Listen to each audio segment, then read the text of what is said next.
So something happened the other day, and I figured I'd share it with you guys because I feel like most of you are probably within my age range and have experienced the same thing I did.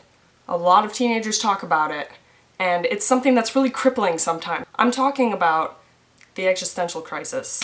Now, I'm okay, and it probably wasn't as bad as a lot of people's get, but I have had the ones before where you would basically be reduced to a puddle on the ground like the Wicked Witch, just crying and worrying completely about your entire future. Mine was more like a thought process that happened right before I went to sleep, and I started thinking about my life, and what if my choices weren't completely right, and what if the route I'm going isn't the route I'm meant to go on. But I wasn't freaking out because I had some things in the back of my mind that reassured me during the crisis, and I hope to share some of those with you, with the hopes that you guys might learn how to cope with these problems when they arise. I know a lot of people who just came out of high school or who graduated college and are really worried about their futures, which brings me to the very first point I want to make in this video before I give you my advice. It's all right to feel this way. It's okay to be sad and it's okay to be nervous about your future because that's your entire life ahead of you. They might think that they're helping when they say, oh, you've got such a great future ahead of you. You have so many talents, there's no need to worry. But really, that's a backhanded insult to you saying, you're really stupid for thinking this way. And you're not. You're not. That's one of my absolute pet peeves when people say, oh, you shouldn't be sad. You're so good at that. It's so good. If you don't feel that way, then it really doesn't matter what other people think. So in total, if you're having an existential crisis, don't think that you're wrong or that there's something abnormal about you, because no matter how unfortunate, it's okay.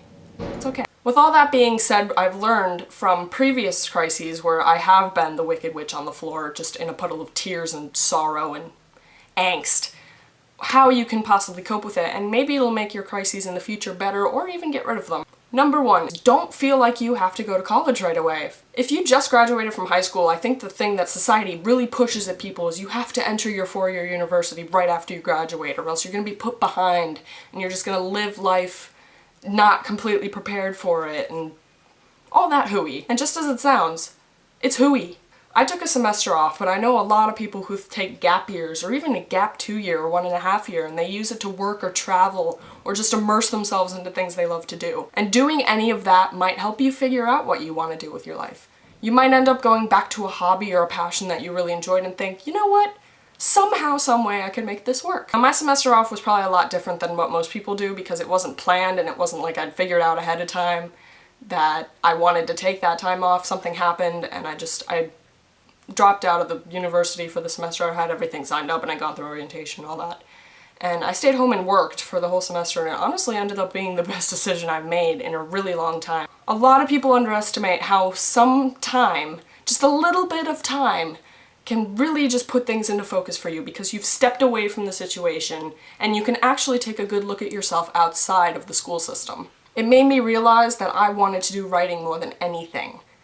And that was something I needed to stick to. Even then you might still have an existential crisis, and that's fine too, but it might help you and it might make them a little bit better for you. Number two, if you're thinking of what you want to do, then remember this. Passion makes money. Love makes money.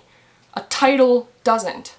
I know a lot of people who've skipped out on the passions and the things that they really love to doing because, oh, it doesn't make enough money. Let me tell you something, if you love something enough and you're passionate enough about it, you will make ends meet. You might see many people who are going to doctor school because they think it's gonna make them a ton of money even though they really don't like it.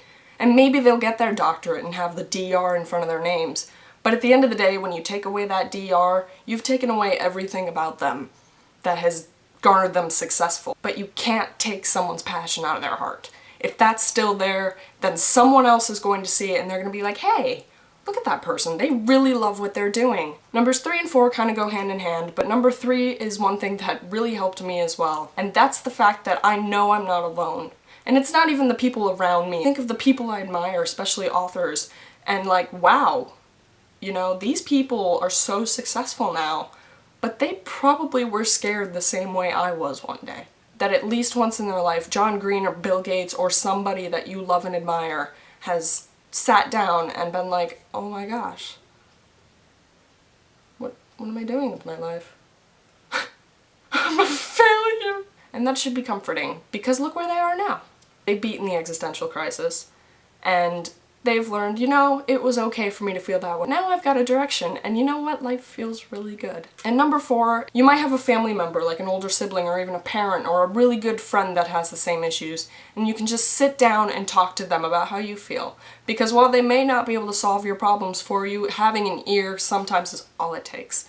But if you feel like there isn't anybody in your life that you feel comfortable talking to or that you want to talk to, then that's why I've made this video. I'm going to open up the comments in a way as something of a crisis forum where you can all share your stories and your experiences or any tips that you have or just words of encouragement for each other. That there's absolutely no room for snark in this. If you have a snark, then I will remove the comment faster than Shadowfax runs, okay?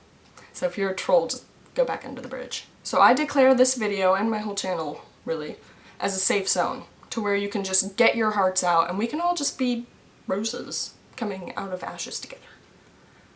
I should make that a thing in my videos, just sort of a positive.